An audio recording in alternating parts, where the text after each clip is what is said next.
Good morning everyone, welcome to civil services study practice set number 224 है UPPSC के लिए। इस टेस्ट सीरीज़ की प्लेलिस्ट बना रखी है हमने, वहाँ पर आप टेस्ट नंबर 1 से लेकर 224 तक पहुँच सकते हैं। डिस्क्रिप्शन बॉक्स में उसका लिंक है।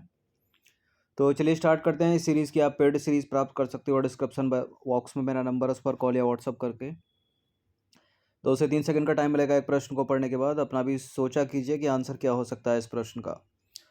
तो पहला प्रश्न है पॉलिटी का। प्राक्कलन समिति का गठन किसकी सिफारिश पर किया गया था?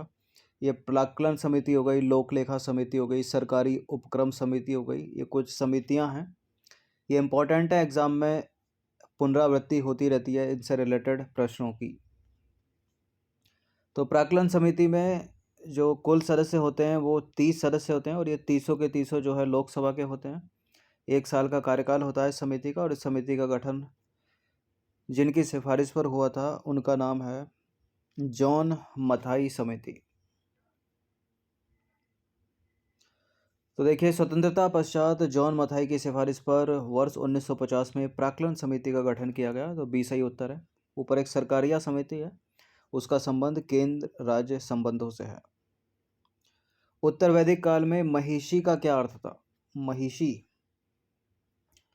उत्तर वैदिक काल में महिषी का अर्थ भैंस नहीं है, महिषी का अर्थ है मुख्य रानी। तो उत्तर वैदिक काल में शतपथ ब्राह्मण में 12 प्रकार के रानियों का विवरण मिलता है, जिसमें महिषी का अर्थ है मुख्य रानी। यह प्रश्न ज्योग्राफी का आ गया।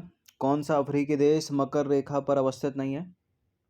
यह अपनी सुंदर सी पृथ्वी विष से एक रेखा खींचेंगे हम 0 डिग्री। यह हो गई भूमध्य रेखा या इक्वेटर लाइन। ऊपर का हो गया उत्तरी गोलार्ध, नीचे का हो गया दक्षिणी गोलार्ध। यह हो गया उत्तरी ध्रुव, यह हो गया दक्षिणी ध्रुव। अब एक रेखा और है यहाँ पर, यह है मकर रेखा। इसको बोलते हैं 23.5 डिग्री उत्तरी अक्षांश रेखा, और एक नीचे की तरफ भी है, इसको बोलते हैं 23.5 डिग्री दक्षिणी अक्षांश रेखा।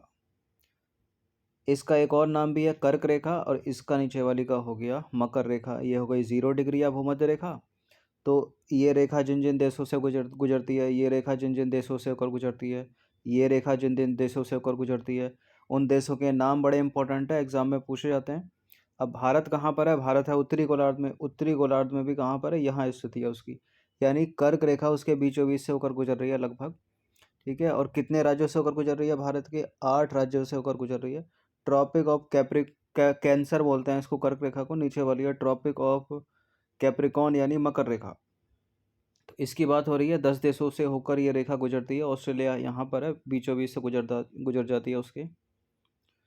तो नहीं पूछा है। तो मेडागास्कर से होकर गुजरती है, पराग्वे से होकर गुजरती है, मोजाम्बिक से होकर गुजरती है, सोमालिया से होकर नहीं गुजरती है। तो मकर रेखा पर अवस्थित जो देश हैं,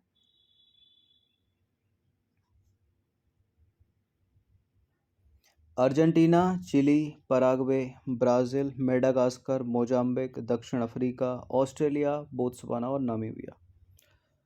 1 2 3 4 5 6 7 8 9 10। ठीक है, सोमालिया तो है नहीं इसमें। नंबर 4 पर आ जाइए। जनरल साइंस का प्रश्न आ गया। निम्नलिखित में से कौन सा सम्मिलित नहीं है? Television John Logie Baird, typewriter Sholes bulb Edison यानी थॉमस अल्वा एडिसन, और fountain pen Robert Watson. Fountain pen का तो आविष्कारक पता ही होगा आपको, वाटरमैन। पहला ही गलत है, ये करेक्ट है, करेक्ट है, करेक्ट है। तो फाउंटेन पेन के आविष्कारक कौन है? वाटरमैन, ना कि रॉबर्ट वाटसन। इस प्रश्न की तो पुनरावृत्ति 50 बार हो गई होगी अपनी टेस्ट सीरीज में। सुंदरलाल बहुगुणा का संबंध किससे? चिपके आंदोलन से, उत्तराखंड का चमोली डिस्ट्रिक्ट। तो सुंदरलाल बहुगुणा एक गांधीवादी पर्यावरणविद हैं, जिन्होंने चिपको आंदोलन का नेतृत्व किया था। ये नंबर है, इस पर कॉल या व्हाट्सएप करके आप पेड सीरीज प्राप्त कर सकते हो यूपीपीएससी के, जिसमें मिलेंगे आपको फुल टेस्ट। क्वेश्चन नंबर 6 पर आ जाइए। COP28 संयुक्त राष्ट्र जलवायु परिवर्तन सम्मेलन का आयोजन कहाँ प्रस्तावित है? कहाँ पर होगा ये? भारत में नहीं, संयुक्त अरब अमीरात में होगा। तो COP28 संयुक्त राष्ट्र जलवायु परिवर्तन सम्मेलन का आयोजन संयुक्त अरब अमीरात में प्रस्तावित है। तो बी सही है इसका उत्तर। भ्रष्टाचार बोध सूचकांक 2021 में शीर्ष पर है।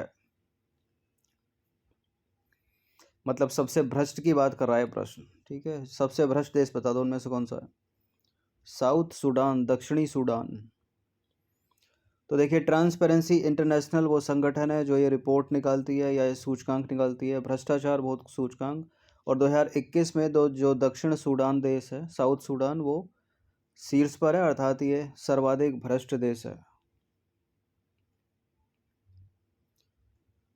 सुंदर रमन भवानी देवी का संबंध किस खेल से है। सुंदर रमन भवानी देवी संबंधित है तलवारबाजी से। तो सुंदर रमन भवानी देवी का संबंध किससे है, तलवारबाजी। ये मैच वैच करने के लिए पूछ लेता है, ठीक है। सुंदर रमन भवानी देवी हाल ही में न्यूज़ में, तो उनको रख दिया, ठीक है। दीपा कर्माकर रख दिया, इस तरह से। क्वेश्चन नंबर 9 पर आ जाइए। उत्तर प्रदेश राज्य के किस शहर में पटना पक्षी विहार स्थित है। पटना पक्षी विहार है यूपी में एटा में। तो पटना पक्षी विहार उत्तर प्रदेश के एटा में स्थित है। विश्व थिएटर दिवस कब मनाया जाता है। 22 मई को मनाया जाता है, अंतर्राष्ट्रीय बायोडाइवर्सिटी डे। तो ये तो होगा नहीं। 27 मार्च को मनाया जाता है विश्व थिएटर दिवस। तो विश्व थिएटर दिवस कब मनाया जाता है, 27 मार्च को। और 22 मार्च को विश्व जल दिवस मनाया जाता है। अकबरनामा के लेखक कौन है। हुमायूंनामा तो गुलबदन बेगम ने लिखी है, अकबरनामा के हैं अबुल फजल, और आईने अकबरी के भी अबुल फजल ही। तो अकबरनामा अबुल फजल द्वारा लिखी गई कृति है या रचना है। तिलैया परियोजना किस नदी से संबंध रखती है। तिलैया परियोजना है बराकर रिवर पर, बराकर नदी पर। तो बराकर नदी पर स्थित है तिलैया परियोजना, और राज्य है झारखंड में ये प्रश्न इंपॉर्टेंट है। भारतीय संविधान में वार्षिक वित्त विवरण का उल्लेख किया गया है कौन से अनुच्छेद में। अनुच्छेद 112 में। तो देखिए, भारतीय संविधान में वार्षिक वित्त विवरण का उल्लेख अनुच्छेद 112 में किया गया है, और बजट शब्द का कहीं भी उल्लेख नहीं है, ठीक है। यही वार्षिक वित्त विवरण का उल्लेख है। विश्व प्रेस स्वतंत्रता सूचकांक 2022 में भारत का स्थान कौन सा है। यानी वर्ल्ड प्रेस फ्रीडम इंडेक्स 2022 में भारत का स्थान है 150वां। तो विश्व प्रेस स्वतंत्रता सूचकांक 2022 में भारत का स्थान वैश्विक स्कोर 41 है। स्कोर कितना 41 है, और इसके आधार पर जो स्थान निकलता है वो 150वां है। बहुत खराब स्थिति है। यह जो रिपोर्ट है, यह जो सूचकांक है विश्व प्रेस स्वतंत्रता सूचकांक, वो रिपोर्टर्स विदाउट बॉर्डर्स के द्वारा जारी किया जाता है। चिल्ड्रंस चैंपियंस अवार्ड किस राज्य केंद्र शासित प्रदेश की सरकार ने शुरू किया है। ये दिल्ली सरकार का अवार्ड है।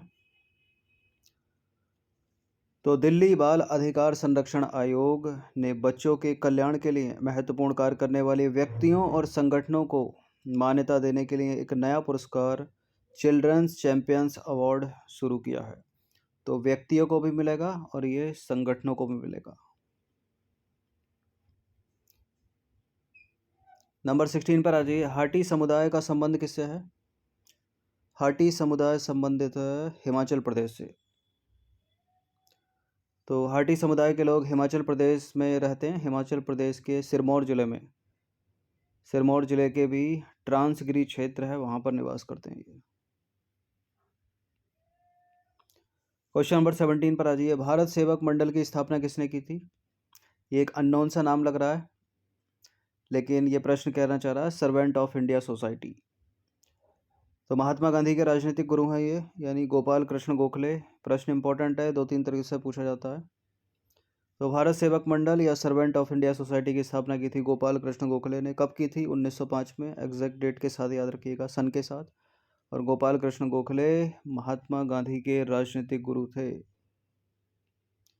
अयोध्या लेख का संबंध किससे है। अयोध्या लेख का संबंध किससे, बताइए। अब बताइए। पुष्यमित्र शुंग से।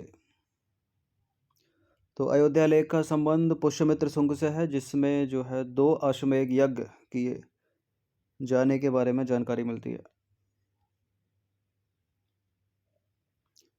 क्वेश्चन नंबर 19 पर आ जाइए। केंद्रीय पर्यावरण मंत्रालय द्वारा शुरू की गई पहल हरित पहल किससे संबंधित है? प्लास्टिक अपशिष्ट प्रबंधन से, सामुदायिक उद्यान की स्थापना से, वायु प्रदूषण निवारण या वृक्षारोपण? एलिमिनेट करें। सामुदायिक उद्यान की स्थापना से नहीं है। अब बताइए तो ए या बी या डी, और हटा दें। बताइए बी या डी? डी है, प्लास्टिक अपशिष्ट प्रबंधन। तो केंद्रीय पर्यावरण मंत्रालय द्वारा शुरू की गई पहल का नाम है हरित पहल। इसका संबंध है किससे? प्लास्टिक अपशिष्ट प्रबंधन से। ऑप्शन नंबर डी है इसका आंसर। क्वेश्चन नंबर 20 पर आ जाइए। निम्नलिखित में से कौन सा जो है सही सुमेलित नहीं है? कंचनजंगा सिक्किम में, शेषाचलम तमिलनाडु, मानस असम में, नोकरेक मेघालय। ये तो पढ़ी होगा आपने ज्योग्राफी में। नोकरेक मेघालय सही है, मानस असम सही है, कांजीरंगा होता वो भी असम में, कंचनजंगा सिक्किम सही है, शेषाचलम आंध्र प्रदेश में, तमिलनाडु में नहीं है। तो सी गलत है। तो शेषाचलम जैव मंडल आगार आंध्र प्रदेश में अवस्थित है, न कि तमिलनाडु में। और यूपीएससी का फेवरेट है ये। 2 बार प्रश्न यूपीएससी कर चुकी है पिछले 10 वर्षों में। ठीक है, यूपीपीएससी के लिए भी देख लीजिए इसको। तो 20 प्रश्न थे, जिसमें हमने मिश्रित प्रश्नों की प्रैक्टिस की। करंट अफेयर्स भी, हिस्ट्री, पॉलिटी, ज्योग्राफी। बाकी चैनल को आप सब्सक्राइब रखिएगा, सिविल सर्विसेज स्टडी को, और बेल आइकन को प्रेस रखिएगा लेटेस्ट टेस्ट का नोटिफिकेशन पाने के लिए यूट्यूब के। धन्यवाद।